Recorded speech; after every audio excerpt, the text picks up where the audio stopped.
Large factions of the left condescendingly believe that dumb people are the reason Trump won in 2016 and won again in 2024, and that Well, I mean, you know, yeah.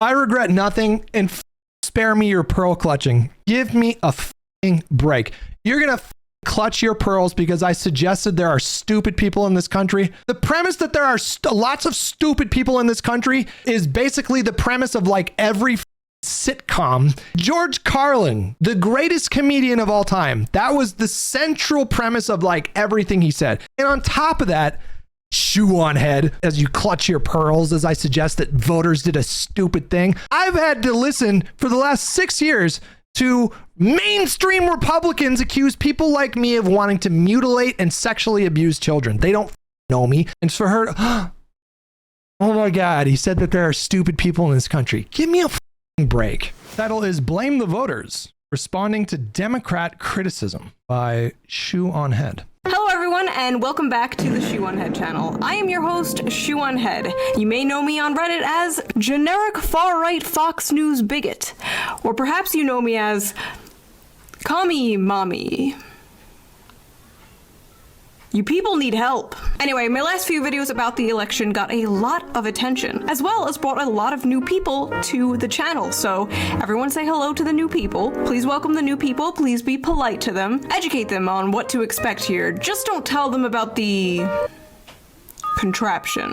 But not all the attention I got from my election videos was good attention. So I've decided today I am going to respond to those critics. I figured it's been a while since I actually responded to a response that I've gotten on YouTube. It's very old school, very 2012 YouTube. We're responding to a response of a response to a response. How many layers deep are we here, guys? All I need is a rant sona and I'm set. So that is what we're going to do today. I'm going to respond to criticism rationally and calmly.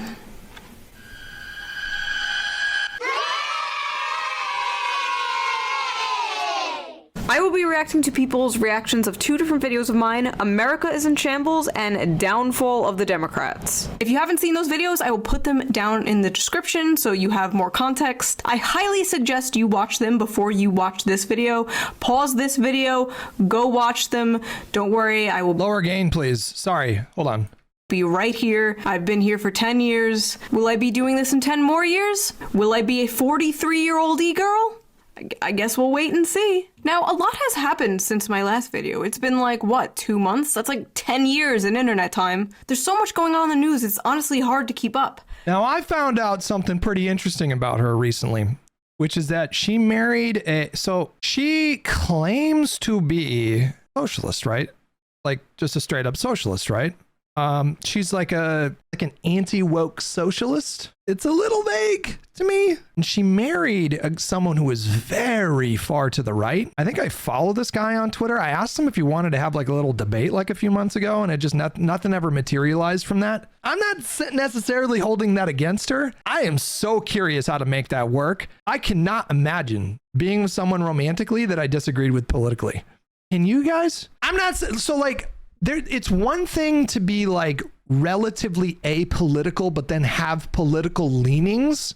For those people, I can understand. There's a lot of people, guys, that do not engage with politics every day.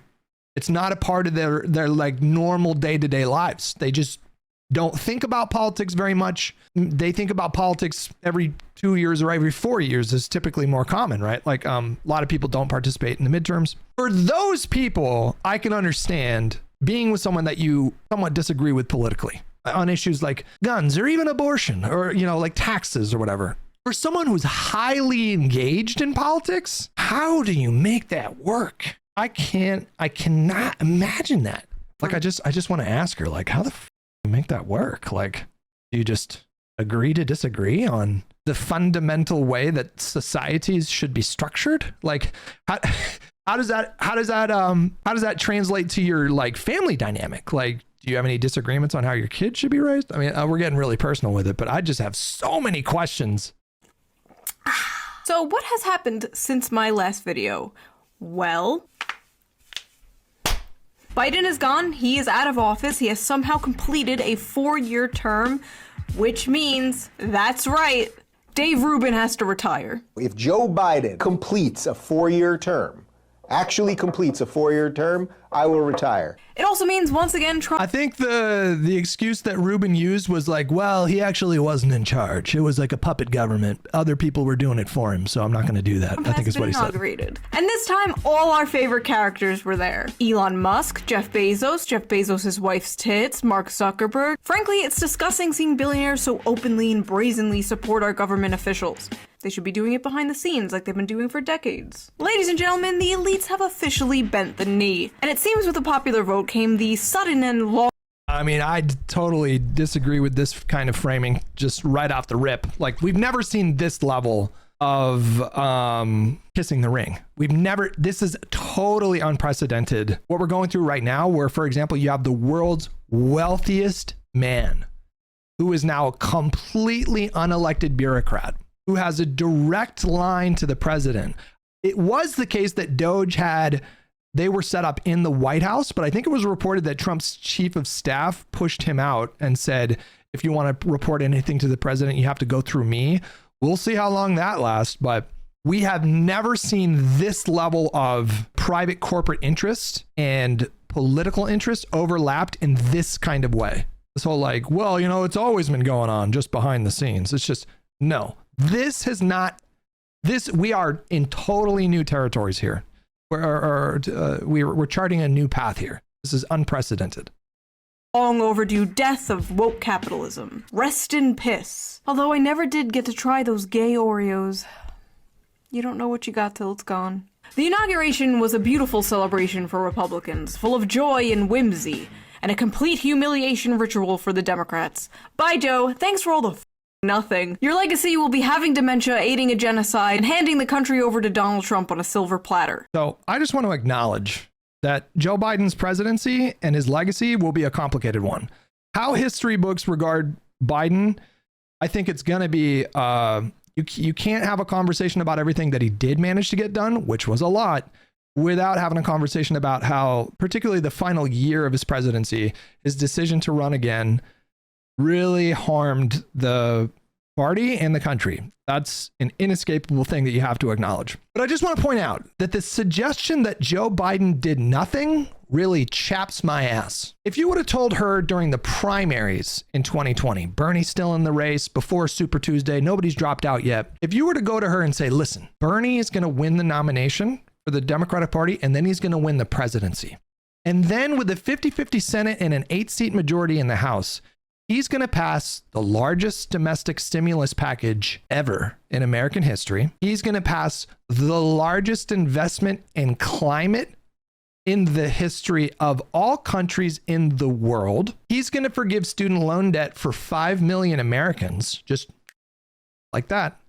He's going to wipe out student loan debt for 5 million Americans. Through the ARP, he's going to cut childhood poverty in half his first year. And again, this is me telling Shoe0nHead in 2020, this is what Bernie is going to do. She would be like, oh my God, great news. Holy shit. We're actually going to do some progressive shit for once in my life. My contention is that the only reason she's not doing that is because it's Biden. And she probably made up her mind about Biden back in 2020. And it doesn't matter what he was going to do. You know, you could have told her back in 2020, Bernie's going to win. He's going to be the most pro-union president in modern history. He's going to walk the picket line with people that are striking for the first time ever in American history. He's going to appoint a wildly pro-labor head of the NLRB who will implement policies that will make it easier to unionize all over the country. She would be like, oh my God. Yeah, Bernie, I can't believe finally we're going to be able to, but it's Biden. So what does she say? Thanks for nothing. Thanks for nothing. You did nothing. This is why I hate leftists. I'm sorry. I shouldn't take that back. This is why I hate leftists. I don't know how else to say it. I hate them. I hate them. I think I actually hate them. Let me show you why I hate leftists. Here's a perfect example of why I hate leftists. Tina Turner, one of the favorite people that we follow on the stream. This was her reaction to the East Palestine train crash in 2022. What's happening with the railroads, airlines, and the supply chain is a result of a small city mayor being made the Secretary of Transportation as a means to pad his resume for president. Secretary Buttigieg is a prime example of failing up. That's what she had to say about Pete Buttigieg following the East Palestine train crash. This is what she had to say about Trump in response to the DC crash. We should wait for an investigation to determine the cause of the crash in Washington before we place blame on anything or anyone. That's what the flight attendants union is asking. This shouldn't be controversial. I fucking hate this woman. Her grift is so transparent. And this shit, like what she does, and to a certain extent what Shoe does, is so fucking easy. It's low-hanging fruit. They serve the role of validating every negative opinion about government that you have. They will validate whatever you think. None of this matters. It's all corrupt. Everything's rigged. And you eventually just end up in the same spot, which is like people feeling angry and apathetic and just totally disengaged. I shouldn't say that I hate Shoe0nHead. This is like the third Shoe0nHead video I've ever watched. I just hate the words that come out of her mouth and the things that she says and the ideas that she presents and the things that she espouses generally. There, that feels a little bit more precise, right? Executive order after executive order, pardon after pardon, Trump got to work enacting his mandate on day one. But even as all this is happening, Trump seems to be on this bizarre side quest to conquer Like, is she using mandate ironically there? Is she really calling this a mandate? Okay. Canada and Greenland. But if we're gonna annex Canada and make it great again, can we at least get their healthcare without the wait times or the assisted suicide? Can't there just be a normal?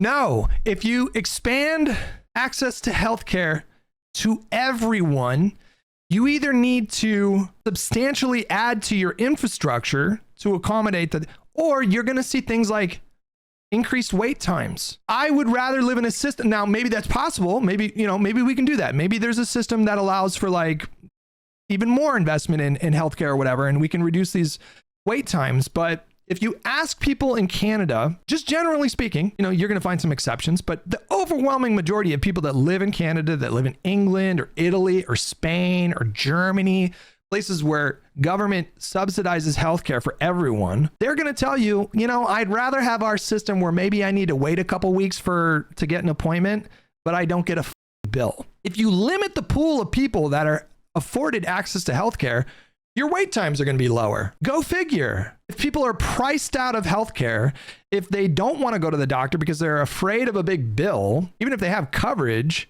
the coverage isn't that great. And so they're like, I don't even like my shoulder's kind of hurting and I don't know what's going on there, but I don't want to see a doctor because I might get a bill for $250. I just don't want to do that. And so a lot of these people, even though they have like coverage through their employer or whatever, they just don't go to the hospital. If those people are no longer worried about getting a bill, they're going to go to these hospitals. There's going to be more people. There's going to be higher wait times. And that's just the way it is. But this right-wingers for decades have been trying to demonize, and it works on stupid people who don't talk to Canadians or Europeans and ask them like, hey, what's your experience? Right-wingers have been demonizing like the wait time things for like 3 decades. It's delusional. Because again, like it's like 90% of Canadians, when you poll them, are like, we would much rather have our system than America, even with like slightly longer wait times. It's not like Canadians never complain about things, but they don't want to switch places with America. They don't. You talk to anyone in England, right wingers, left wingers, and there's a very tiny percentage of people. It's typically people with so much money that they can afford all kinds of private insurance or whatever. They're going to be the ones that are going to be like, I'd rather have America because I can just go get an appointment tomorrow or whatever, because they can afford it. Healthcare system that doesn't put you in debt or offer to kill you if you are in debt. Speaking of healthcare, an Italian-American Tucker Carlson fan from New York murdered a healthcare CEO. And it wasn't me. His name is Luigi Mangione, and he's currently the most thirsted after man in the world. Mama, I'm in love with a criminal. Ugh, women are so cooked, dude. Why can't they just be normal and make fan cams of the Unabomber like me? Now, I don't condone murder. That's it, I don't condone murder. Murder is bad. But But honestly, I don't even know what killing a healthcare CEO even does. It's a job position. The job position will be filled again. The goal should be get rid of the job position altogether. But it's really depressing that it took this for a conversation about the absolute scam that is the American health insurance system to go mainstream. Lord knows I've been shouting about it for long enough. But you know who What? The idea that like the idea that like the debate about healthcare hasn't been in the mainstream of the American cultural zeitgeist. It's been in the mainstream for like 50 years. Luigi Mangione or whatever, he wasn't the one that got people talking about healthcare. You know, like we've been having this conversation about healthcare and the like American healthcare system for literally multiple decades, predating civil rights, you know, for decades. He like maybe made the conversation more front and center for like what, 3 days? But I mean, what do you think was the big conversation in the Democratic Party in 2015-16 during the primaries? Medicare for all and blah, blah, blah. You know, like I might be nitpicking a little bit here, but like don't credit this kid who murdered this guy for you know, getting people to talk about the issues that matter. who doesn't need healthcare anymore? Jimmy Carter. Because he's dead. He died at the ripe age of 100, and I know what you're thinking. Vaxxed? But at his funeral, we all saw this. He's Hitler! He's Hitler! He's Hitler! He's Hitler! Oh, hey, buddy. I'm sorry, I seem to recall this man scolding the black community for voting for a racist, sexist, fascist. And here he is, chatting it up with that very racist, sexist, fascist. Gee, it's almost like they don't f***ing believe it. Like the...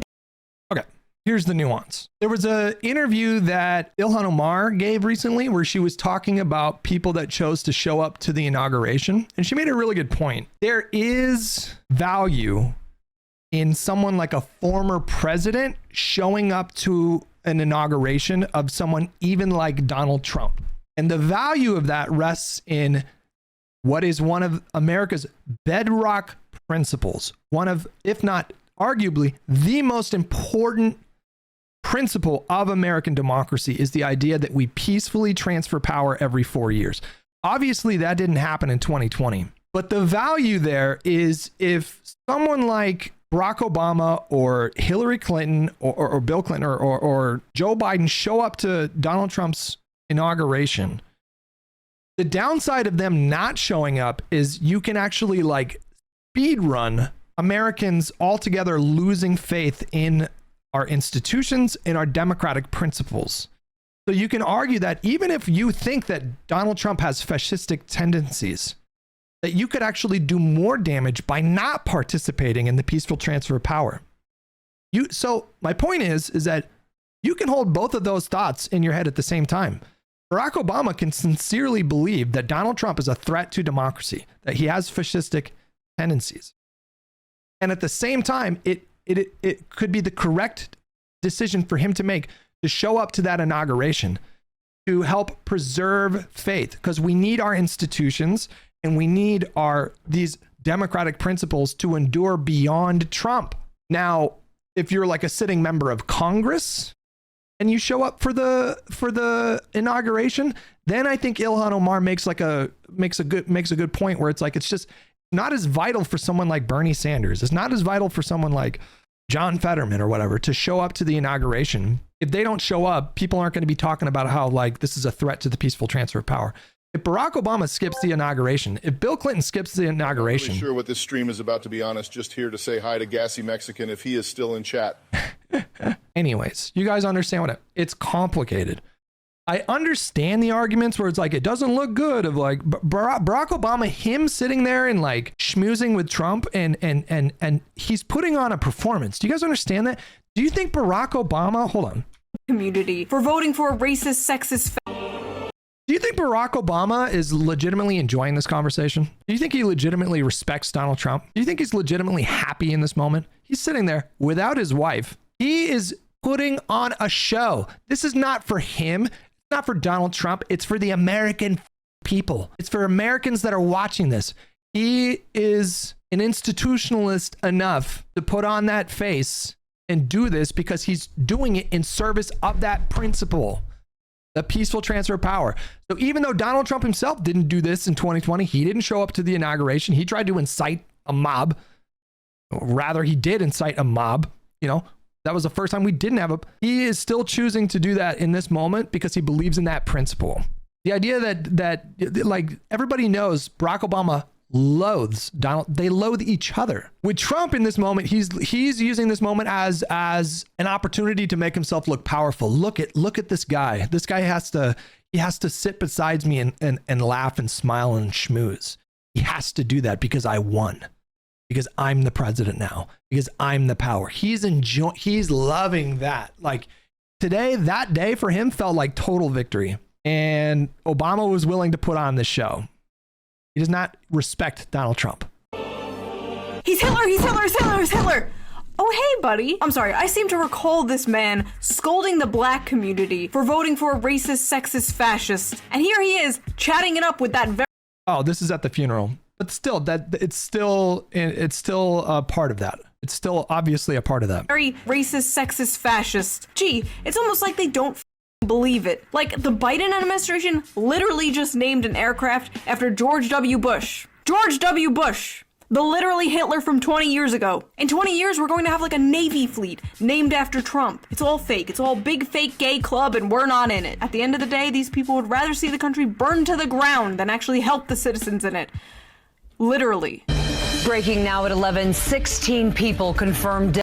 It's just a cartoonish caricature of politicians. It's so easy to, everybody's corrupt. They all want us to burn, blah, blah, blah, blah. There's no, like, do you seriously think like everybody serving in government, all these former presidents, every sitting member of Congress, they would rather the country burn than to help people? Do you seriously believe that? There's like a certain amount of like acceptable hyperbole in discourse.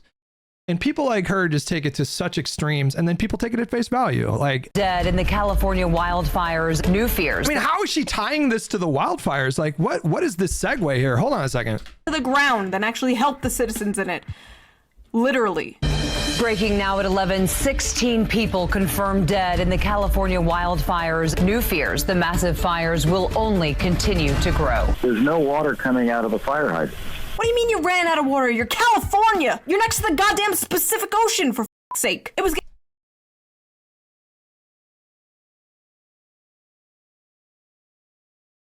Okay, yeah. No, I definitely hate her. This is stupid. This is fucking stupid. Yes, let's salt the earth. Let's salt the earth and destroy the soil. I don't think it's bait. I think she's being genuinely serious right now. You're right next to the ocean. Just grab the ocean water and throw it on the fire, right? Like this is content for stupid people. Holy shit. This stuff is so easy to like look up. Like if you were really curious enough, it's not a joke. You're calling it a joke. Like, but this is such bullshit to me. Like people think that you can hide behind irony and edginess or whatever. Give me a break. That reminds me of people who say like, you can say it's a joke, bro, but you know that 90% of the people in her comments are taking that literally, right? Getting so bad, people were using almond milk to put out the fire. California moment. Thousands of people have lost their homes. California moment, yeah. Raging wildfires with 100-mile-per-hour winds. She's literally like, all you got to do, like, if you really want to learn, like, okay, why did they have trouble with water pressure in these hydrants? Specifically in the Palisades fire. To my understanding, the Eden fire, they didn't have that problem with water pressure or whatever. The problem with the Palisades fire is that it was an elevated position. You had to, first of all, the fire, where the hydrants were was like up on elevated, like on hills or whatever. And it was simply the fact that there was like that was the biggest fire, was the Palisades fire. It was enormous. It was like 28,000 acres or something like that. And normally, like, so firefighters in California, when they're battling wildfires, a crucial part of that firefighting process is air support. Having the ability to go in with helicopters and planes and drop flame retardants on these wildfires, water or whatever. They literally couldn't do it that night because the winds were like hurricane force winds. So the helicopters couldn't get in there to support them like that. And so now you have increased demand because of that. And on top of the fact that it's just a enormous fire. They were going to have issues with the hydrants no matter what. That was an unavoidable problem. The current infrastructure that we have was just not built for that level of demand for water. All of this is just a Google search away. It's not terribly difficult to like familiarize yourself with, you know, you're not going to become like an expert in water management overnight, but you can get kind of the broad strokes if you're curious enough to do a little homework and maybe don't rely on like headlines and shit that shows up on your Twitter feed. It's not that difficult to inform yourself if you really want to. Lives were destroyed, but thankfully the Biden administration sent $20 billion to rebuild California. That's amazing. Just kidding, that was for Israel. But thankfully Trump has... Like, how does this not make you upset? Like, the Biden administration did announce they were going to fully fund California's rebuilding effort. It's going to be a it's going to be well north of $20 billion in assistance for California.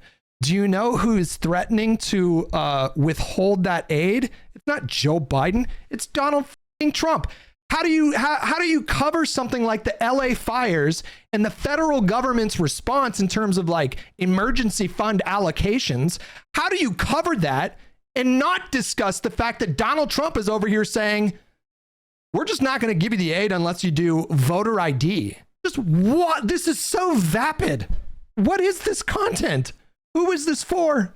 Frozen foreign aid for 90. Maybe it gets better. Maybe she mentions the fact that Donald Trump is the one that's saying, maybe we don't give you that aid. Maybe. Come on, please. Shoe, don't let me down. Please. Don't let me down, Shoe. Just bring it up. Please, I'm begging you. Days. Except for Israel. How are the Democrats doing? Wait, hold on. That's amazing. Just kidding, that was for Israel. But thankfully Trump has frozen foreign aid for 90 days. Except for Israel. How are the Democrats doing since losing to Trump? Are they Nope. She just doesn't mention it.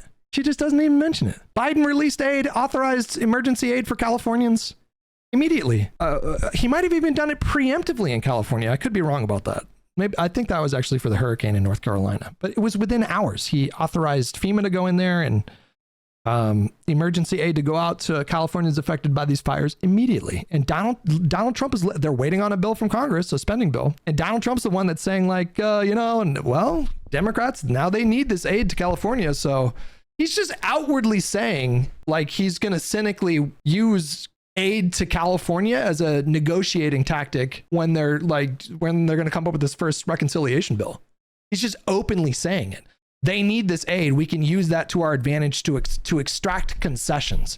He is explicitly, outwardly, not even making a tiny attempt to hide the fact that he's doing this. He's just doing it very openly. taking a step back and reevaluating their tactics and their platform? Are they looking for a real populist candidate to put up for 2028? What is their plan? Oh, god damn it. So let's get into these responses I got to my videos, shall we? Okay, I searched Shoe0nHead reaction and I'm scrolling through these videos and it's like anime girl, anime girl, anime girl, anime girl, anime boy, anime girl, anime girl, anime girl. I feel like I'm scrolling through the porn history of the average Shoe0nHead fan. Oh, by the way, I will link the videos I react to in the description down below, so you can watch the full videos, the full criticism if you want to. But if you do go to any of these people's channels, please be normal in the comments. We are all just people who have different opinions at the end of the day. If you have the urge to call them like a libtard soy boy cuck in the comments, write instead, "You are a fine, distinguished gentleman. Have a wonderful afternoon." See? It's not that hard to control our anger. This is a 17.5-minute video from a rich white person talking about how both parties are the exact same. Yep. What a fine, distinguished gentleman. I hope he has a wonderful afternoon. It's literally true. It's literally f***ing true. He sized you up in 2 seconds. It's literally true. It's literally true. It's literally true. It's a video from a wildly affluent content creator about how both parties are the same and, you know, you should not bother meaningfully engaging in politics. Who is her main audience? It's going to be all conservative types. Every single one. Every single one of these centrist people, their audiences are always conservatives, 100% of the time. It's going to be 90% conservative. Yes. Yes. Yes. Every single time. All of them. Yes. Centrist type people. Okay, all right. Destiny has said that Kamala Harris is to the left of him on economics. Kamala Harris. That technically puts It's literally true. It's literally true. Literally true. It's just patently, literally true. It's demonstrably true. It's not controversial. It's true. It's literally true. Destiny to the right of me on Econ. Destiny has opinions that fall to the left and right of where I'm standing. I have opinions that fall to the left or right of where Destiny is standing. So, who is the centrist here? Or is centrism when you're a YouTuber who makes fun of both sides? I think when Destiny uses centrist, he means specifically enlightened centrist, but I'm not going to speak for him. But yeah. And yeah, sure. Sorry, lefties and liberals and Democrats in my audience. You don't exist. You're all Republicans now. Take your complimentary Trump hat and liberal tears mug. Also, I would be willing to bet just so much money that 90% of our audience are right-wing adjacent in some way, either like vaguely anti-establishment or full-on MAGA, you know, like, but it's going to be, for the most part, it's going to be 90% right-wing adjacent. Yes, I would bet really good money on that. Obviously. as a left-wing YouTuber, shouldn't having right-wingers in your audience kind of like be the goal? Who are you making content for if not? Do you just want to preach to a choir? If you want to watch someone who agrees with you 100%, just talk to a fucking mirror. I don't understand this criticism. I like that there are people with diverse opinions in my audience. It's so freeing. I'm not audience captured. I can say I want to bring back Ronald Reagan from the dead so I can kill him with my bare hands, and the right-wingers in my audience would just be like, haha, she's so funny. Haha, it's nice. Yes, because they hate Reagan now. Do you understand that? Because that's not a brave thing to say. Everyone before Trump is like the deep state. You understand that? Everybody before Trump, everybody before their God King is like a traitor to Trump in their minds. You understand that? Not a brave thing to say that you want to reanimate Reagan and kill him. Your audience, if they're MAGA, are going to be like, yeah, him. He gave amnesty to 3 million illegals. Nice we can listen to alternative viewpoints. I can fix her. Frankly, I know for a fact a lot of left-wing channels would kill for the audience demographic I have. Are you kidding me? How do we reach young men on the right? How do we get young men to listen to us? Skill issue. It's hard for me to know, bro. I honestly can't tell with a lot of these people. I wish I could just get them in a room and get them like shit-faced and we could just like have a conversation where it's like, do you understand, like, you know that like all your fans are conservative, right? You know that like everything you do is conservative, right? Can you tell that? Are you aware of that? Okay, first of all, getting drunk with Destiny and having him all up in my face like, you know you're a conservative, right? You know your audience is conservative, right? Sounds like a nightmare. I think I would throw up and cry. That's this fair. Is all especially funny coming from someone like him, who's also constantly called a centrist and a right-winger and a Nazi because he has opinions that fall outside of the left-wing internet bubble. Like, I have seen people say these exact criticisms of Destiny. Yeah, stupid leftists are the ones that say that. It's idiotic leftists are the ones that say that. That his audience is full of incels and right-wingers. You know, Destiny, at the end of the day, we're not so different, you and I. People like Tim Pool I know are intentionally lying, 100%. But for somebody like this, like all of the other centrist types that get swept up in the middle that end up just being like mass conservative propagandists, I'm not sure. What? I'm sorry. Mass conservative propaganda? Yes. You just said that people in DC would rather the country burn than help them. And then you segued into a segment about how, where you implied that Biden hasn't done anything for California but sent $20 billion to Israel, which is just a complete mischaracterization, like blatant lie, like a total falsity. It's just nonsense, this idea that Biden did nothing for California while he's sending money to Israel. So yes. And then you didn't even mention the fact that Donald Trump is holding up aid to California. Yes, you are, like, what else do you call that besides like a shameless propagandist? Give me a break. I am so tired of defending myself like this, though. Frankly, I've seen what makes someone a progressive to these people, so I don't really mind when they call. Okay, Shoe, listen. Somehow you found a way to watch one of my previous videos. I'm flattered. Welcome to the channel. If you find your way to this video, this is what I want to ask you. Can you do any kind of a segment in any of your future videos where you talk about the fact that Donald Trump is cynically weaponizing essential federal aid to Californians, thousands of them who have lost their homes, who have been forced to relocate, who have had their entire lives upended? He is deliberately holding up that aid in order to try to extract political concessions from them. Legislation. Will you cover that, please? Okay, you don't want to be called a propagandist. Could you cover that? Could you tell your audience this is something that Trump is doing, and more than that, it's disgusting that he's doing that? Then you can beat the allegations of being a propagandist. That's all you got to do. Just call balls and strikes, right? me conservative. I'll take it, Destiny. Conservative, centrist, whatever. Someone did die. One of the bullets hit Corey Comparator as he was protecting his family. It's one thing to make fun of a failed assassination attempt, even a successful assassination attempt on a politician. If we can't mock or criticize the people in power, there is an issue. But it's another thing to mock a innocent Trump supporter that died. The guy didn't have any power. He wasn't a politician. He was just a dude. I don't like... He wasn't just a dude. He was a guy that was posting a ton of inflammatory shit on his social media, who was at a rally for one of the most inflammatory candidates of all time, but... A dude wasn't just a dude and deserved to die because he posted inflammatory shit online? My brother in Christ, you do that. I do that. We all do that. All right, I'm done with this one. I'm done. I don't know what I expected. I honestly expected better. I did not expect this. Hopefully the next person is more sane. So let's go. Let's go. This is called America is in Shambles. I'm excited to see what this is.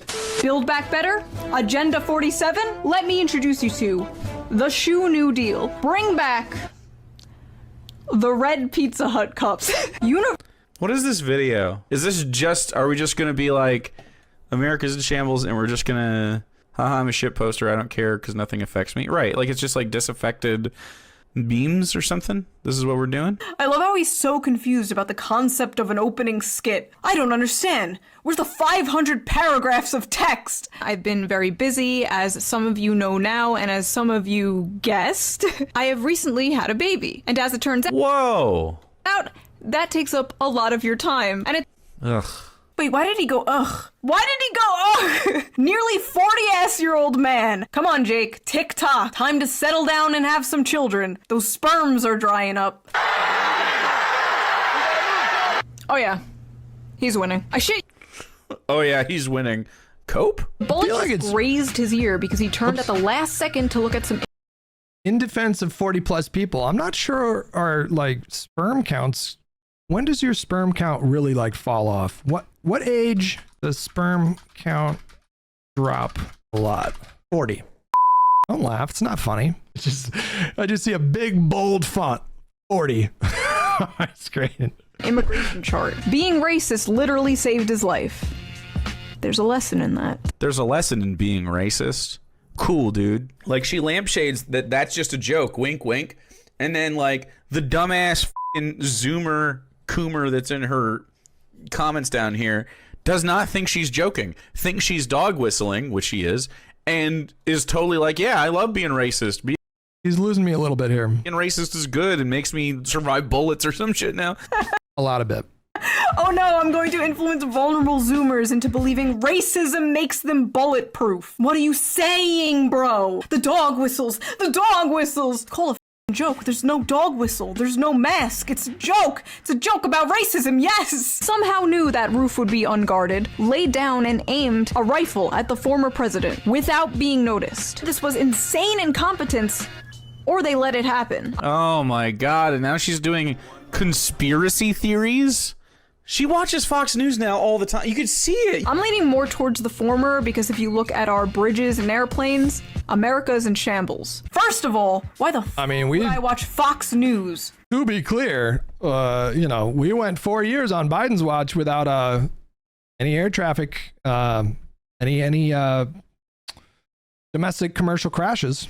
I mean, Boeing's got some problems or whatever, but like, honestly, they did a pretty good job in terms of like travel safety. Tucker Carlson isn't on there anymore. Also, I love how he paused before I finished my sentence. Said a thing he thought epically owned me, then unpaused and I continued and said the opposite of what he thought I would say. His fan fiction of me that believes in Fox News conspiracies turned out not to be real. The man is out here fighting ghosts. He's fighting his schizophrenic thoughts. He took too much cough syrup and I appeared in the corner of his room talking about Fox News. People were laughing about how some of the cops protecting Trump were women and like, come on now, that's sexist. They were making these awful memes like this. So, and then you just do the sexist joke. You go, that's sexist, but I don't care. You know what you're doing, dude. Yes, I do know what I am doing. I am making jokes. I am making jokes about sexism and racism. Yes. Again, no mask, no dog whistles. I am blatantly just saying these things. White Women for Harris meeting raised millions, broke Zoom. Yep. Oh, but when I want to have a whites-only meeting, I'm called a racist. Wow, cool, dude. That's a really sick KKK joke you have there. This guy isn't even debunking I don't think you're going to get very far like browbeating about like edgy jokes in 2024. I just feel like those fights are not, it's just never good. You're not going to win that fight. You know what I mean? Anything. He's just like, you made a joke. Okay?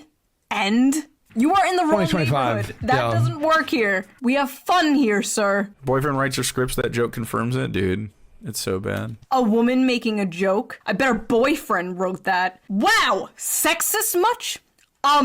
Dog whistle? Also, kind of a random tangent, but like, I've gotten this actually unironically in like innocent ways. Like, who writes your stuff? Give props to your editor. I write my own stuff. I edit my own stuff. I've been doing it for 10 years. I still use iMovie to edit. I do have an assistant who helps me get sponsorships and edits the sponsor segments. But if I could hire anyone to do anything, it would be to be the person in front of the camera. That is my least favorite part. I love writing, I love editing. I hate this. Maybe I'll just pull a Daily Wire one day and do a little switcheroo and replace myself with someone else. I'll just tell Moist Critical to shave his beard. None of you will know the difference. Basically, if I could be a VTuber, I would. And I'd give myself I don't care about the shoe girl, but if you laugh at a joke without speaking about it, that implies that you agree with the sentiment in the joke. No, I don't think so. Like, I still laugh at edgy jokes personally. There's a lot of jokes I make in private that I wouldn't make in public. If you laugh at an edgy joke like about like race, does that make you a racist? No, I don't think so. pink hair and big anime titties. All right, moving on. One of the bullets hit Corey Comparator as he was protecting his family. But there were people like mocking this, which is insane to me. Like it's one thing to make he was a racist, so he caught a bullet for no reason at a hit, like a Trump rally, right? It's like being upset the Nazi got hit at a Nazi rally, right? Oh my god, they're all justifying it. A innocent Trump supporter that died. He's not innocent, actually. He went to a Trump rally, supported Donald Trump publicly. Am I going insane? Pretty unhinged. I'm crashing out, bro. I'm crashing out. If you were a better person, you wouldn't be at a Trump rally. You feel me? So, yeah. If you were a better person, like me, a person who thinks people who disagree with me should be shot and killed, then this wouldn't have happened. Unreal! Okay, on to the last response to this particular video. Let's hope this guy is a little better. Welcome to America is in Shambles by Shoe0nHead. So Shoe0nHead is a person that exists. If you don't know who Shoe0nHead is, she basically postures herself as a centrist. I literally call myself a left-wing What? Also, I didn't know they made a Vosh 2. Who is this guy? Alec Gunter, Shoe0nHead's brain-dead election analysis. She used to be buddies with some of the left-leaning people, used to be in favor of Bernie Sanders, but kind of went full populist. Bernie is a populist, so this makes no sense. Oh, she used to like Bernie, but now she's more of a populist. What? Are we just equating populism with right-wing now? Is that what's going on here? Basically just posturing for her incel. Yeah, I mean, yeah, I agree with Shoe that I think it's a little definitely what Destiny was doing with shitting on the guy who got killed at the rally. Like that was, and I talked about it at the time too, but to me, that's a little, yeah, it's a bit unhinged. Yeah, of course. I think Destiny I think that's, if I recall correctly, I think Destiny debate broed himself into taking the position that he would have been like accepting if it was like his parents at the rally. Am I remembering things correctly? I'm pretty sure, because he was just like, he took the position that the guy not necessarily like had it coming or should have died, but he didn't feel any sympathy for the guy dying at the rally. And then somebody asked him like, well, what if it had been your parents? He would have been like, and he said like, yeah, well, I guess, I'm pretty sure he said that. Her alt-right incel followers. The shoe simps, or as I like to call them, the SS. And making them feel smart because she looks at both sides, right? She's a centrist. First of all, I don't make my audience feel smart. My audience is they know this. Second of all, why wouldn't you look at both sides? Like, why shouldn't you be criticizing your side too? Unless you're like a total ideologically cucked hack. You're not that. Right, Alec? Right? Here's Shoe0nHead. America is in. It's just interesting to me that the people that harp on, like, who claim to, be like straight shooter, respected on both sides. I just call balls and strikes. It seems like 90% of their smoke is reserved for the Democratic Party specifically. I'm not too familiar with Shoe's content. So if anybody in here is like regular viewers of Shoeers who can attest to what kind of content she makes, if I had to guess, I would assume that she spends way more time specifically criticizing the Democratic Party and Democratic Party politicians than she does like MAGA. And so like furthermore, like when she says like I'm criticizing my side, I'm not sure if her and I are on the same side. I don't think we're on the same side. I don't think she views like the Democratic Party as being like her side. So I'm a little bit confused about that. In shambles. My fellow Americans, I regret to inform you that it is that time again. Election time. Every 4 years we have to deal with this. Are you voting for the red pedophiles or the blue pedophiles? The red drone strikes or the gay? Okay, right off the bat, the red is way worse. See, she's like immediately playing the centrist angle, and there's no comparison between the two. Oh my god, do they all not know what a bit is? I'm doing both sides bad because I'm a candidate running against Kamala and Trump. Do they not know what a skit is? No, but that's like a genuine thought that you have though. Like you genuinely believe that there's very little difference between the parties and you're just getting by both. She's not joking about that. I mean, it's like it's an ironic bit or whatever, but she's that's what she believes, right? Dead Palestinians or dead Palestinians? We're tired of it. They should just pick one. Okay, well the dead Palestinians thing was pretty true. I'll give her that. Sexist joke, racist joke, ableist joke.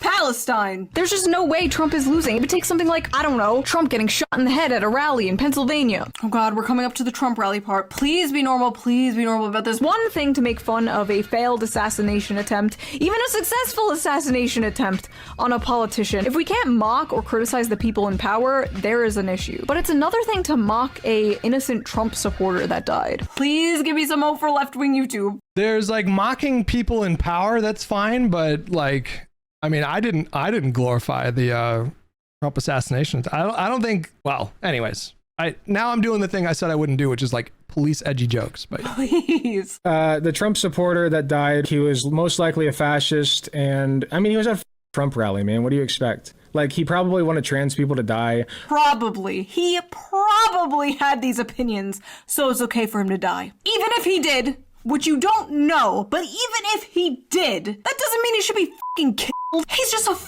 guy. He's a guy who can even change his opinions one day. Who knows? I know for a fact a shit ton of people in these people's audiences used to be Trump supporters, used to be transphobic or whatever. Every single fucking day I log on and I watched Ben Shapiro and was a Trump supporter, but now I watch ContraPoints and I'm a good person. So back when you were a Trump supporter, these people think it's okay if you got shot. Convenient for them that they were born morally lucky and they came out of the womb as leftists. I'm actually going insane. I'm becoming the Joker. I thought at least one of them would have a normal take on this. But no. Behold!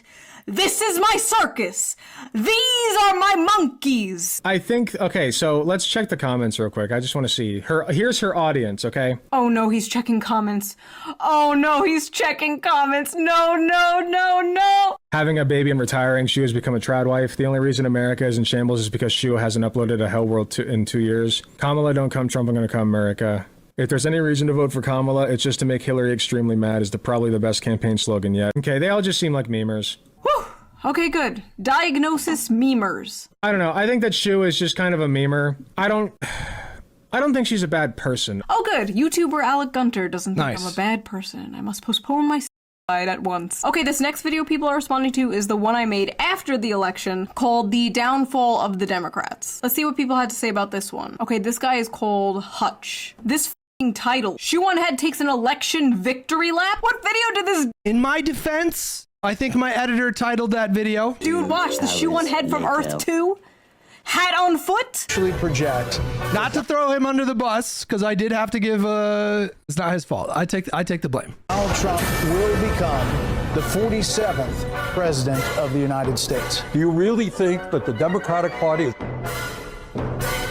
fighting for you? The overwhelming answer is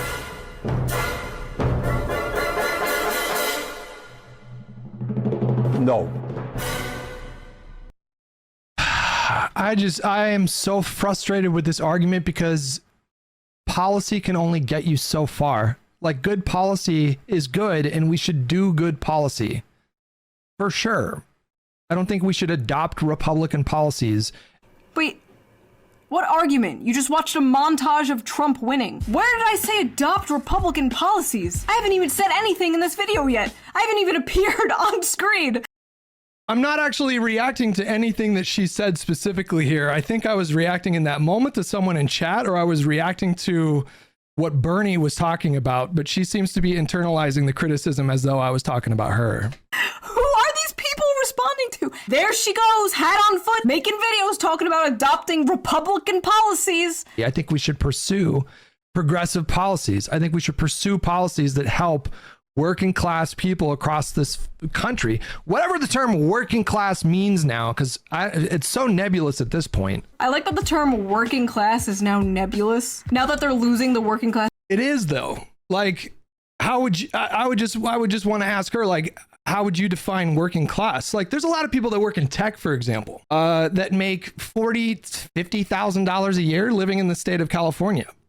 But by traditional standards, the traditional definition, they wouldn't be considered working class, but aren't they kinda?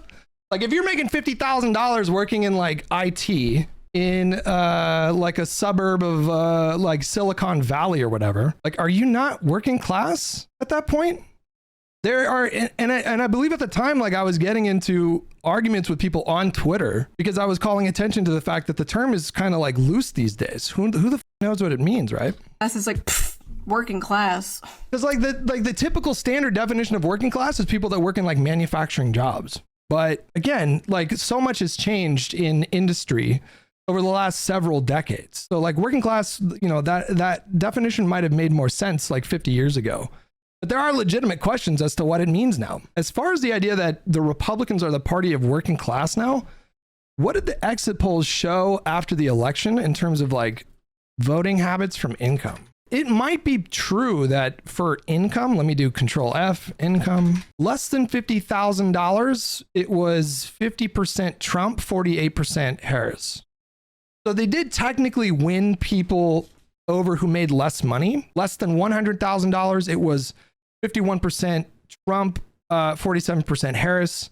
There was kind of like a bifurcation, or what's the word I'm looking for? There was a new kind of polarization that took place this election that is a bit of an outlier when it comes to like modern elections. Typically speaking, people that made under $50,000 were typically skewed more to the Democratic Party, and then like professionals, people with advanced college degrees. These are people that were typically more conservative, and then that's shifted in modern times. But this idea that the Republican Party is now the party of the working class because Donald Trump won the demographic of less than 50,000 by 2 points. I think we're, you know, if he won by like 60 points or 70 points or 75, you know, like, if it was an enormous victory, then I think you get to say, well, the Republican Party, and now they're the party of the working class. It's pretty evenly split. That's not a like resounding victory for people that make less than $50,000. What does that even mean? Is it too late for the Democratic Party, or can they turn this around? Will the Democrats learn from this? To be clear, in 2016, it was the same discourse. Is this the end of the Democratic Party? Dems in disarray. Are they ever going to recover from this? It's the same discourse every single time. Yes. Okay, but Kamala did historically bad. No, she didn't. No, she didn't. Again, I can forgive a little bit of hyperbole. It's fine. It wasn't a great election for Democrats. Losing all 7 swing states, these things, you know, matter. I mean, that's a decisive victory. It was a close election. I don't know how many times this needs to be said. It was another close election. This time it was a little bit less close than 2016 and 2020. What did the margin end up being? So like in 2016, it was a margin of, I think, 80,000 votes across 3 swing states that ended up making the difference. In 2020, it was a little bit closer. It was a margin of like 40,000 votes spread across 3 swing states that ended up deciding the election. Working class shouldn't be simply defined by how much money they make, but how their relationship to the rest of their fellow man looks like. My problem with billionaires isn't that they have a ton of shit, it's that their personal interests are divorced from that of the common man. That's right. I mean, like 500. That's right. So the term working class is not specifically about like how much money you make. So it's not, you know, and this kind of surprised me, but the traditional definition of working class, you can just look it up. we're typically talking about people that are working in like manufacturing jobs. What is the traditional definition of working class? Consists of people who perform manual, industrial, or service-oriented labor for wages. They're distinguished between upper and middle classes by their reliance on hourly or salaried employment and their generally lower levels of income and wealth. But again, you have something like the tech sector become way bigger in the 21st century. And so now you have a lot of positions of people working in tech. I mean, I know like a lot of these people that work in like, it's technically tech or like video games. You call that, are video games tech? Would you call that tech? How many, like there's so many game developers that live in Los Angeles, which is a pretty expensive place of the country to live in. And they're making $50,000 a year, $60,000 a year. Are they not working class? This is what I mean when I say like, I don't, you know, we should probably like adjust that definition to include a lot of new kind of emergent industries and sectors that have come about in the last like 20 years. I forgot the point that I was making. This was not a historic loss. You want to see a historic loss? Let's take a look at an actual historic loss. This is a historic loss. This is Mondale Reagan, 1984. Ronald motherfucking Reagan won 49 states. 49 states. In this country, landslide elections used to be somewhat normal. Yeah, based Minnesota, nice. 1968 election, I believe, was a blowout. That's a blowout. 1968, that's a blowout. Nixon blowed out. I'm sorry, I said that. That sounded so up. He did really well. 1972, I believe, was even more decisive. He blowed out. 1972 was another, just look at this. This is a historic loss. Nixon won 520 electoral votes. He lost Massachusetts. He won every other state. 1972. Nixon was wildly popular. These kind of elections were so much more common back then because it was less polarized. The cultural allegiance to political party was not like it is now. Now in politics, in terms of culture, people's political identity have become fused with their actual identity. Now being MAGA is like a part of your personality in a way that like that just wasn't the case for a long time in the United States. 08 was another like blowout. It wasn't like these kinds of blowouts, but it was a very decisive win. 08 was really the last time we had like a kind of a blowout election. This was technically a blowout, 365 to 173. That's a very decisive victory. Very comfortable popular vote margin. He won by 10 million. 52.93% for Barack Obama, 45.65% for John McCain. So he won by about 10 million votes. That was a decisive win. That was a comfortable win, but it was not a historic win. So if the Obama win was not a historic win, this presidency, this 2024 election, is obviously not a historic win. Maybe she means historic by modern standards in terms of like the inroads that Trump made with certain demographics. You know, you can say it was a really good election for Donald Trump. And if you're Republicans, you're probably chomping at the bit and salivating for how can we expand on those margins in the next election. So how do we expand our support with Hispanic voters? How do we expand our support with white voters? How do we expand our support with black men?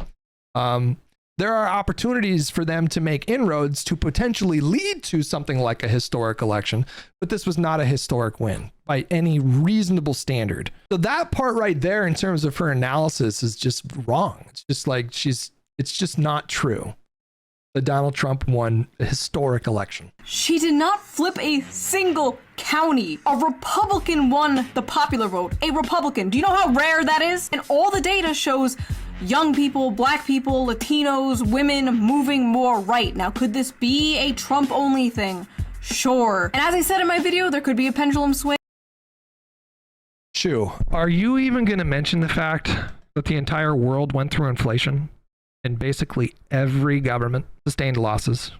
Every incumbent party sustained losses around the world. Are you gonna bring that up just one time, Shoe? Just one time? and we'll get like another Obama after Trump, or the Democrats wake up and actually run a good populist candidate. I don't rule this out, but to pretend this wasn't a particularly bad loss is just straight up delusional. I don't think I pretended. I did not pretend like this is bad. I mean, I was telling people before the election, this is a really important election. If we don't, and especially if if Trump wins, if the Republican Party wins control of all three branches of government, particularly if the Republicans get the Senate and Trump wins, I've been telling people for months and months and months, it would be really bad. It's not going to be good if he wins. And after the election, I participated in the discourse along with everybody else, you know, about doing postmortems, trying to figure out like what exactly went wrong and what could have been done differently. And I don't think at any point I've downplayed. Like, have you guys heard me say a single time, chat? Like, well, it's not that bad, you know? Like, I've told you, like, I think we'll survive. We're going to get through this. We got to keep our chins up. This sucks, but we're going to get through this. But I've never said like, well, you know, it's not that bad. I don't know where she's getting this idea that I didn't even stream for like a week. It was psychologically crushing. It was bad. Yes. From blaming the American people to blaming Joe Rogan, the Democrats and the media are having a hard time coping with their loss. And this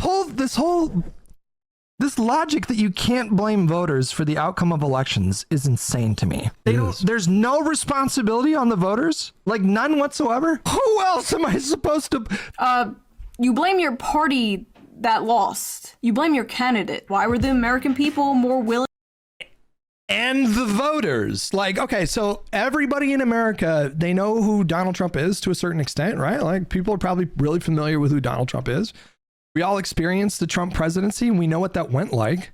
We certainly experienced a once in a generation pandemic under Donald Trump. We saw what that leadership looked like. And people saw Kamala Harris, and the voters, a plurality of voters made the choice that Donald Trump was the better candidate. None of the responsibility is placed on voters when we have a democratic process where the voters, you know, we have institutional barriers like the Electoral College, there's nuance there or whatever, but ultimately we can just generally say the voters decided that Donald Trump was the better candidate. And I'm not allowed to criticize voters.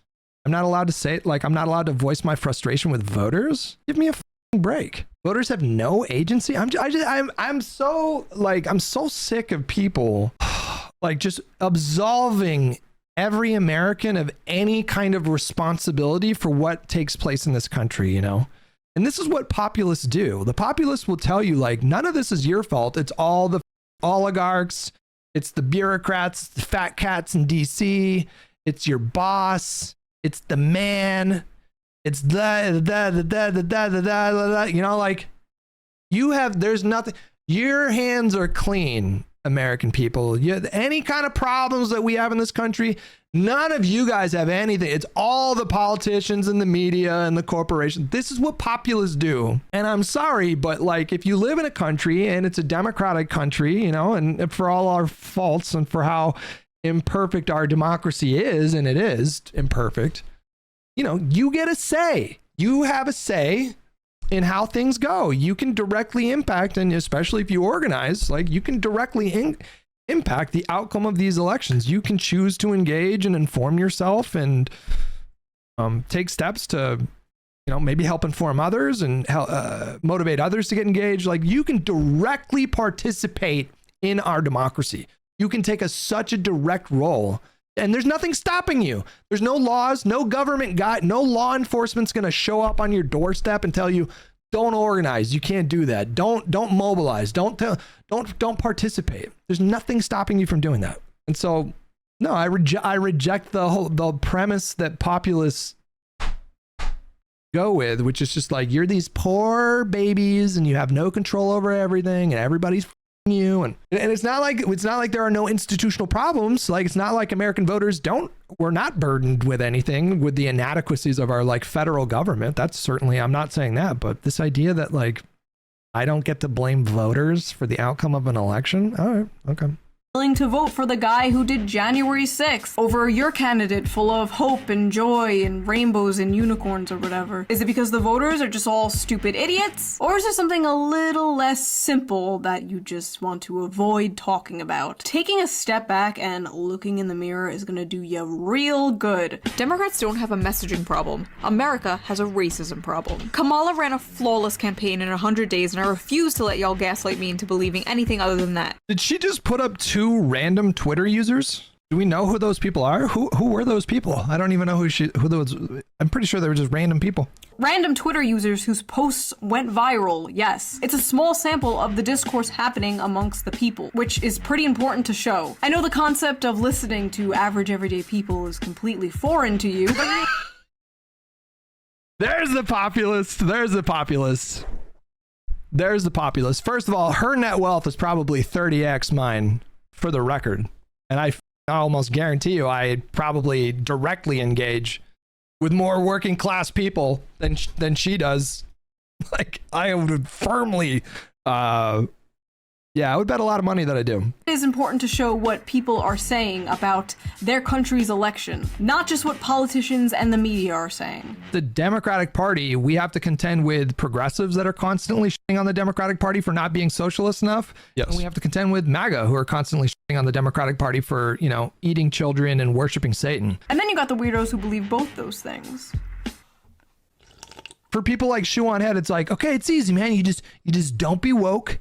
Don't be feminist, don't root for like black lesbians in Disney shows, and then just do socialist policies. All right, back up. I am not delusional. I do not want to implement socialist policies in America because, first of all, I do not trust America to do those correctly. I'm talking about basic, normal, social democratic policies like Norway and Denmark have. Universal paid family leave, universal health care, at least a public option, better transportation like a high-speed rail, better protection for workers, higher wages, blah, blah, blah. And yes, no woke shit. You know how popular a platform like that would be? You gotta... She's literally doing the thing that I said she was doing. Just do the thing. It's easy. It's easy. It's so easy. And populists like Shoe0nHead, they can see through all the bullshit. They can see the path, they can see the Politrades, the narrow way through. There's a lot of obfuscation, confusion out there, but she can see the way through. And what is her solution? Just do these things. Just do these things. There's no conversation about like, okay, well, in order to do these things, that requires legislation. And in order to get legislation done, you're going to have like a really strong electoral strategy to elect enough people to these seats that would be willing to do these things. And now you have all these like regional differences. You can have 2 states that are right next to each other that are totally different from one another, wildly different electorates. So how do you, there's no consideration for any of that. And that is these are the most important things to consider if you want your goal to be like, hey, let's be like Norway. Okay, now you got to have a conversation about like messaging. You have to have a conversation about funding. You have to have a conversation about media strategy.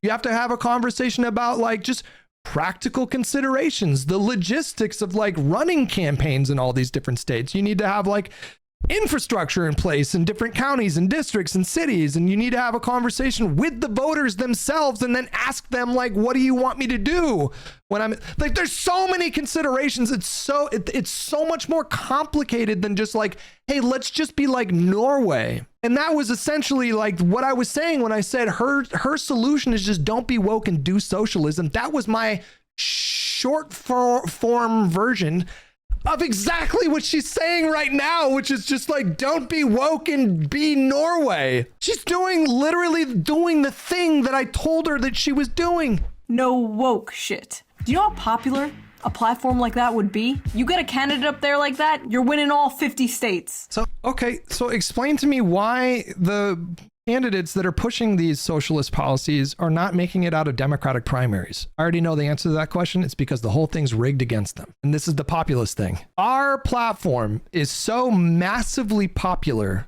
that you would win in a 50-state landslide if you ran on free healthcare, free college, free paid family leave, et cetera, et cetera, et cetera, you would get a 1984 49 state landslide if you just ran on being Norway. Okay, how the do you explain that the candidates that are doing that very thing, that are promising these things, are getting mopped in the primary process? Is it possible that rather than our primaries being rigged, is it possible that the electorate is probably a lot more moderate than you think? It's one thing for Americans to say that they want, like, public opinion polls. Honestly, you guys, at this point, they don't mean much to me. They really don't. Like, they really don't, because there's other factors that you need to consider. So you can have a policy like paid family leave or whatever, and that is a policy that has like overwhelming support. But you have no idea what those numbers are going to look like once the right-wing media apparatus starts spinning their wheels, because they will go into overtime. It will be a full court press, a full-on blitzkrieg across all channels, across Fox News, Newsmax, OAN, Daily Wire, Timcast. It's going to be a blitz of them saying they are going to destroy this country with communism. And then those numbers all of a sudden go down to like 30%. My point is that voters are fickle. It's not enough to point to like the popularity of a proposed policy and say, well, it's like, it's simple, right? Just run on that policy. It's not that simple. It's not that simple. These are not static sentiments. These are fluid. They're dynamic. They're always shifting around. And look at how voters have changed on immigration just in the last 5 years. Okay. In 2019, Kamala ran on like super kind of woke progressivism stuff, right? Because she thought that, like a lot of people thought at the time, like, oh my God, the country's like really rapidly moving left. It's this pendulum swing from Trump and and so she ran on like she was like trying to out Bernie. And boy, was she wrong, because look what happened in the last 5 years. Now you have all these voters shifting to the center and shifting to the right. You cannot like definitively evaluate what the electorate thinks about anything, because what the electorate thinks changes from year to year. Sometimes from month to month they change. So no, I don't think like, hey, just be Denmark is a compelling argument. It's just not. It's baby brain shit. It's just completely myopic. You're not thinking about like 50 relevant things to consider in this moment, when it's like trying to figure out like, okay, what are my long-term goals? My long-term goal, let's say my biggest long-term goal is universal healthcare in this country. You can't chart a path for 20 years and be like, you can't think of like, okay, let's say we want to get it done in 10 years. Okay. All right. Well, first we got to do this, and then we got to do this, and then we got to do this, and then we got to do. There is no perfect. Nobody knows what the path is. You have to react to the moment in real time. You have to deal with what's in front of you, and the dynamics shift all the time in this country. Am I making sense? Am I talking out of the side of my mouth? Yes, she is doing the thing I told her that she was doing. Just do socialism and you're going to win. Okay, talk to me when you guys can win a primary. Talk to me when you can win a primary. Their whole premise for the last 8 years, Bernie would have won, Bernie would have won, Bernie would have won. I find that argument so uncompelling. You want me to just accept this premise that you have, that the person who lost to Hillary Clinton would have beat Donald Trump, that the person who lost to Joe Biden would have beat Donald Trump. It's unfalsifiable. You can't, so they can just make that claim, and there's no way to technically prove them wrong. But the premise is so unbelievable to me that Bernie had a better chance of beating Donald Trump, but he couldn't win the primary. That's the point of the primary, is to determine how popular, like who's the most popular politician that we have. Generally speaking, that person's going to be best positioned to beat the opposition party. I feel like I've got it out of my system. So, I mean, I would love to hear what she suggests besides just, no, I don't think Bernie got robbed. Unless, yeah, listen, Bernie was robbed by the voters. The primary voters across this country, they rigged it against Bernie. The voters rigged it against Bernie. Put up a good politician. That is what I'm saying. That's all I'm saying. Someone who put up a good politician. Anybody has the freedom to run. She's doing this thing where it's like the DNC decided who the nominee was going to be, and then that was the nominee, and that's not how any of this works. People run in primary processes. They run campaigns and primary contests, and then they make their pitch to the American voters, and then the American voters show up, and they jot down, I want this person, or I want this person, or I want this person. They choose who the nominee is. It was a little bit different in 2024. There were no great options once Joe Biden decided to drop out of the race. We could have done like a mini primary or whatever, a contested convention. It would have been the same outcome. Kamala would have won that race, I guarantee you. And that, you know, that would have taken like a month and a half out of her campaign in the general, where she would have had to focus on the primary. It was the least bad option that we had at the time, was to just give Biden's delegates to Kamala. It was the least bad option. There was no better option. Don't tell me a contested primary, a contested convention would have been better. And it ended up reflecting the will of the voters anyways. By the time it was announced, and, you know, like a week after it was announced that she would be the nominee, she had the support of like 93% of the party. So don't tell me that's not democratic. Actually cares about the working class. Not Bernie Sanders. He's like 100 years old. Someone like Bernie Sanders, sure. Bernie Sanders with more of a spine. Combine Trump and Bernie Sanders. This is, and now Bernie's like too establishment for them. Like Bernie dropped out and endorsed Biden and supported Biden and blah, blah, blah. And now a lot of these people hate Bernie because Bernie's a pragmatic politician. He did the same. Bernie dropped out in 2016 and he practically begged his supporters to vote for Hillary Clinton, and it pissed off so many of these lefties. I am committing voter fraud and voting for that man 300 times. I am storming the is what I'm saying. That's all I'm saying. Someone who actually cares about the working class. Not Bernie Sanders. He's like 100 years old. Someone like Bernie Sanders, sure.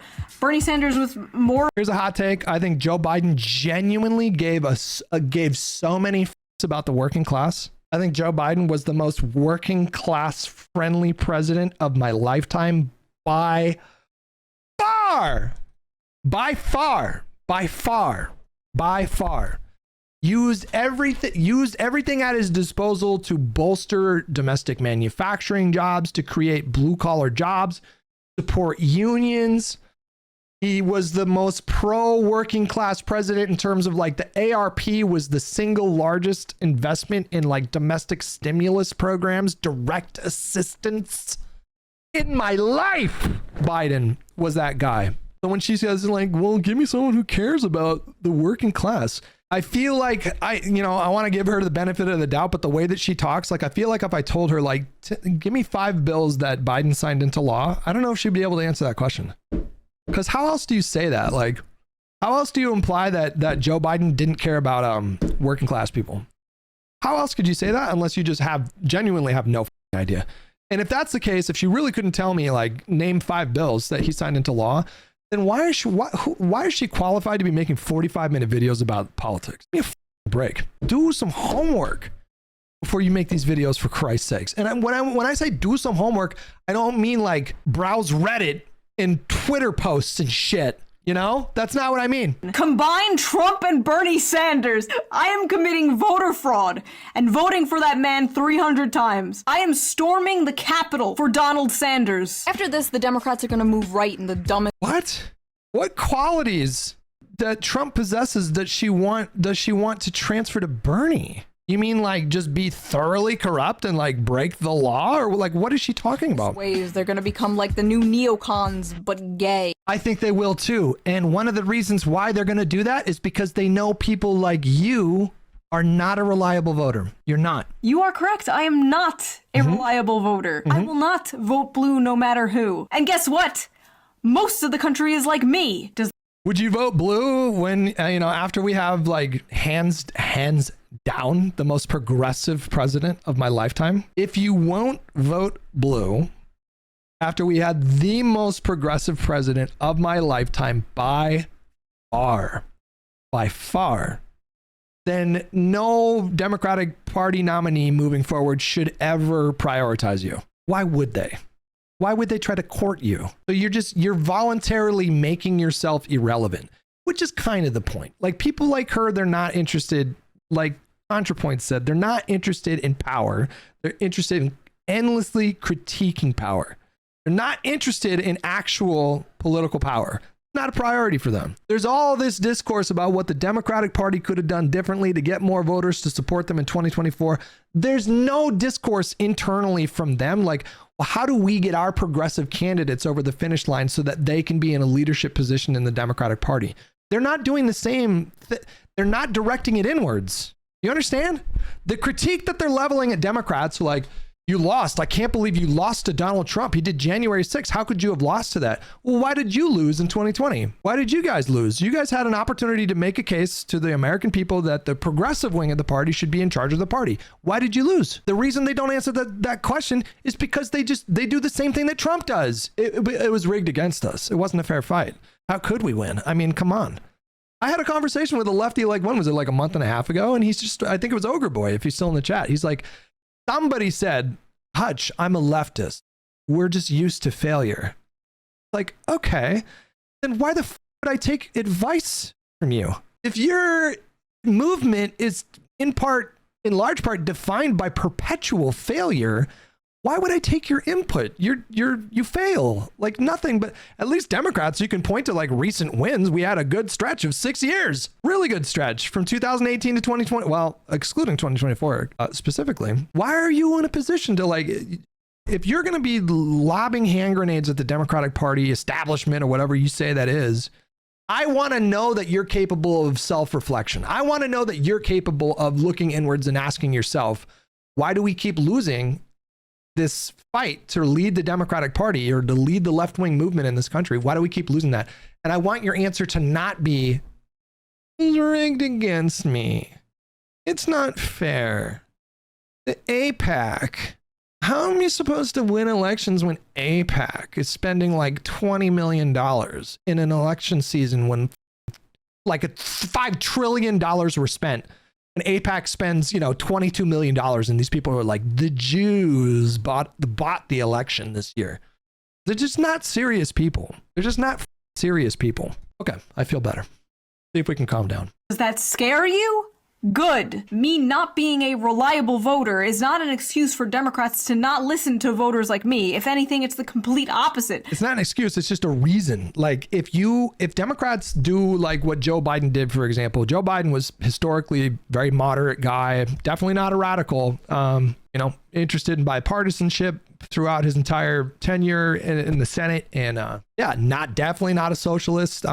If someone like him was willing to do everything that he did to make concessions to the left flank of the party, which he did dozens of times during his presidency, and people like her, is she an American citizen or is she Canadian? I can't remember. People like her weren't willing to, like, if that's not earning your vote, then they're never gonna earn your vote. And so like, at this point, you're not a part of the coalition. You're a liability. That's what you are. So you're people like her, they voluntarily make themselves irrelevant. And then they sit back and then they complain that the Democratic Party doesn't do enough for them. Like, what do you expect? What do you expect them to do?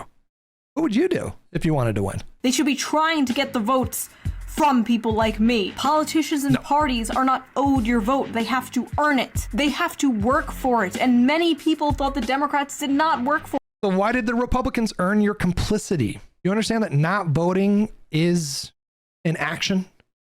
You understand that you can't get off the train. The train is on the track and it's going straight. And you're going to come to a fork in the road. And you have the option in this country, in America, you have the option to put your hand on that lever and try to pull it in a certain direction, right? You don't have unilateral authority to determine the direction of the train, but it's going to go one direction or it's going to go another, with or without your input. And if you decide in 2024, I'm going to sit this one out, and I can't in good conscience make a decision. My conscience won't allow me to vote. Then you have effectively supported whoever won. Whoever won, you got there in part because of your inaction. So if the Democrats didn't earn your vote, why did the Republicans earn your complicity? Explain that to me without absolving yourself. Don't blame me for Trump. I didn't even vote. That's part of the problem. It's one of the reasons why he won. A lot of people just didn't vote. That's a necessary part of the equation. Can't escape that. You can't escape arithmetic. You can't absolve yourself. Your hands are not clean. In fact, I don't even think they wanted to. And now Donald Trump Donald Trump is out here saying like, well, you know, maybe I think we just need to get rid of Gaza. And we told you he was going to do that. We told you. I was having arguments with people in my chats for months. I'm like, you realize he's just going to tell Netanyahu to fully annex the West Bank and Gaza, right? Like, you realize that's what's coming next, right? He's going to do it. People are like, how could it get worse than it? Like, really? You're going to do worse than a genocide? Is what I heard people say. It's like, the situation that's going right now will get worse if Donald Trump is elected. It will get worse. And now Donald Trump's like, you know what? I feel like we should probably just kick everybody out of Gaza, send them to Jordan and Egypt. And on top of that, let's deport anybody who was like at a pro-Palestinian protest and is here on a student visa. I wonder if any of these lefties are going to acknowledge at some point, like, you know what? In retrospect, maybe Donald Trump actually could be worse. At some point, it has to get so comically, absurdly clear. Sending tens of thousands of deportees to Gitmo. You know, at what point are these insufferable leftists are some of them gonna have a moment of like, ooh, maybe I should have voted in Pennsylvania, you know? Win, but that's a whole nother can of worms I don't want to open right now. Large factions of the left condescendingly believe that dumb people are the reason Trump won in 2016 and won again in 2024. And that well, I mean, you know, yeah. I regret nothing, and spare me your pearl clutching. I regret nothing, and spare me the pearl clutching about this. Give me a f***ing break. You're gonna clutch your pearls because I suggested there are stupid people in this country? Are you kidding me? The premise that there are lots of stupid people in this country is basically the premise of like every sitcom in the history of ever. Every great comedian throughout history, American history, 90% of their material is about like how stupid people can be sometimes. George Carlin, the greatest comedian of all time, that was the central premise of like everything he said, is that human beings are irrational and stupid, especially when we get together in big groups. And on top of that, Shoe0nHead, as you clutch your pearls, as I suggest that voters did a stupid thing. On top of that, I've had to listen for the last 6 years to mainstream Republicans accuse people like me of wanting to mutilate and sexually abuse children. They don't know me. I got Rob Knorr telling me that I'm trying to groom kids, and it's like a totally normal thing to accuse me of. These people accuse the left-wing movement in this country, or rather the Democratic Party, of being interested in destroying God, destroying the nuclear family, destroying capitalism, destroying America. It is so much more intense than me suggesting that there are stupid voters in this country. And for her, oh my God, he said that there are stupid people in this country. Give me a f***ing break. Vance, when you win 2028, put me somewhere in communications. Let me run your Twitter account. The whole premise of her video is that Democrats are stupid. Am I crazy? That's the whole premise of her video. They're stupid. They just be Denmark. Don't be stupid. Just be Denmark and you'll win elections. That's the premise of her video. But because I just said it out loud, I think people did a stupid thing. I think a lot of uninformed people made a really uninformed decision and did a stupid thing in 2024. And it's not going to be the last time they do it either. People are going to make stupid decisions in this country again and again and again. That's democracy. Whatever. It is what it is. Too. Nobody will know the difference. Plus, we wear the same amount of eyeliner. Okay, that is enough Hutch for one lifetime. Thank you. Next, please let the next person be sane. Please. Okay. Do we really need to watch like the rest of this? I don't think so. I think I'm done with it.